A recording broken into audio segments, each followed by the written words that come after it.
একজন যুবক রাসূল সাল্লাল্লাহু আলাইহি সাল্লামের কাছে এসে জেনা করতে চাচ্ছে এবং বলছে, ইয়া রাসূলুল্লাহ, আমাকে জেনা করার অনুমতি দেন। চিন্তা করা যায়, আল্লাহ রসুলের কাছে এসে বলছে জেনা করার অনুমতি দেন। আমরা তো কোনো মুরব্বীর কাছে গিয়েও কল্পনা তো আসবে না এমন কিছু কখনো বলা, অথচ আল্লাহ রসুলের কাছে আসলেন।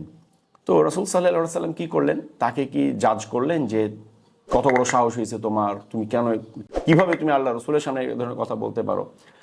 তিনি শুধু জিজ্ঞাসা করলেন যে, আচ্ছা তুমি কি চাও যে তোমার বোনের সাথে, তোমার খালার সাথে, ফুফুর সাথে, এরকম কয়েকজন আত্মীয় স্বজনের নাম বলেন, কেউ এটা করুক? তিনি বলেন না। তো তিনি বলেন, তুমি যার সাথে করবা সেও তো কারো এরকম খালা, ফুফু, বোন। তো এই কথা শুনে সেই যুবক তার ভুল বুঝতে পারলো এবং সে এত লজ্জিত হলো, বলল, আপনি দোয়া করেন যেন আমার মনে এই ইচ্ছাগুলো না আসে। আল্লাহর জন্য, আল্লাহ রাসূল তার জন্য দোয়া করলেন এবং সাহাবীরা বলছেন পরবর্তীতে আমরা তার মধ্যে আর এরকম কোনো ইচ্ছা দেখিনি কখনো। তাহলে দেখেন কতটা ওপিনিয়ন দেওয়ার ক্ষেত্রে বা কথা বলার ক্ষেত্রে কতটা উদার হলে বা কত স্পেস পেলে একজন যুবক আল্লাহ রসুলকে এই কথাটা বলতে পারে। আমরা আমাদের টিম মেম্বারদেরকে কি এই স্পেসটা দিই? তারা কি আমাদেরকে মন খুলে তাদের কথা বলতে পারে, নাকি একটা ফিয়ার অফ জাজমেন্ট তাদের মধ্যে সবসময় থাকে, যেটা বলে আবার কি বিপদে পড়ি ভাই, এটা বলতে গেলে আবার কোন ঝামেলা পড়ে যায়, তার চেয়ে চুপচাপ থাকি এবং প্রবলেমগুলো ভিতরে ভিতরে গ্রো করে। এই জন্যই কিন্তু আমাদের টিমগুলো অনেক সময় ফেইল করে। আরেকটা উদাহরণ দেখি আমরা সিরাতের মধ্যে।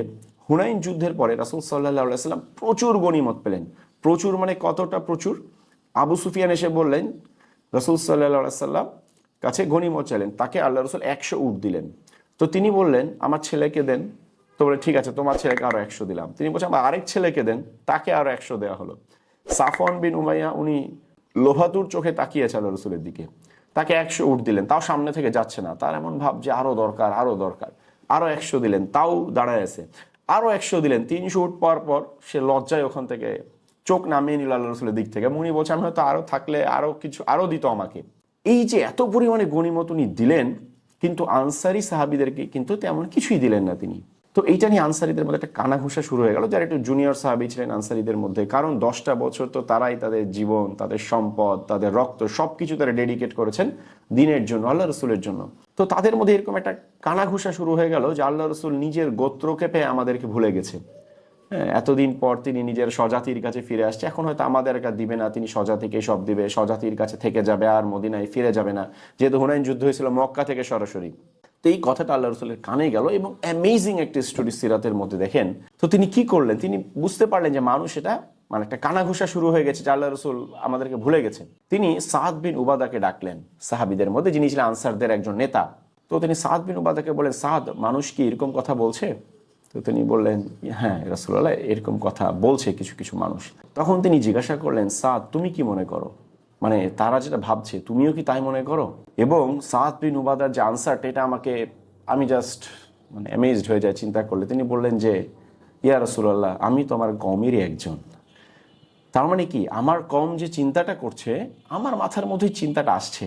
কিন্তু উনি কিন্তু সরাসরি বললেন না যে হ্যাঁ আমিও ভাবছি, আপনি পক্ষপাতিত্ব করছেন, আমারও চিন্তা আসছে, কেন আপনি আমাদেরকে কিছু দিচ্ছেন না। কতটা পোলাইট ছিলেন তারা। তিনি বলেন, আমি তো আমার কওমেরই একজন। দ্যাট মিনস আমার মাথার মধ্যে চিন্তাটা স্ট্রাইক করছে যে আপনি কেন দিয়ে দিচ্ছেন সব, আমাদেরকে কিছু দিবেন না।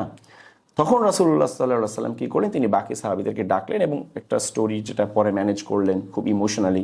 তো আমার পয়েন্টটা হচ্ছে, দেখেন সাদ বিন উবাদা, আমরা হলে কি বলতাম, না না ইয়া রাসূলুল্লাহ, এটা সম্ভবই না, এরকম কথা কেউ ভাবতে পারে নাকি, কেউ বলতে পারে নাকি, কে বলছে বলেন, আমি দেখতেছি, তাই না? কিন্তু সাদ বিন উবাদা কি করলেন? তিনি এটাও স্বীকার করতে পিছপা হলেন না যে হ্যাঁ আমার মাথার মধ্যেও এরকম একটা চিন্তা আসছে, এত বড় সাহাবী হওয়ার পরেও। তো রাসূল সাল্লাল্লাহু আলাইহি ওয়াসাল্লাম মানুষকে কতটা মত প্রকাশ করার সুযোগ দিতেন, কথা বলার সুযোগ দিতেন, এবং কাউকে তিনি জাজমেন্টাল অ্যাপ্রোচে যেতেন না, বরং কোঅপারেটিভ অ্যাপ্রোচে তিনি মানুষের সাথে কথা বলতেন। আমরা কি আমাদের টিম মেম্বারদের সাথে এই অ্যাপ্রোচটা নিতে পারি? যদি না নিতে পারি, তাহলে আমাদের টিম কখনো সাকসেসফুল হবে না।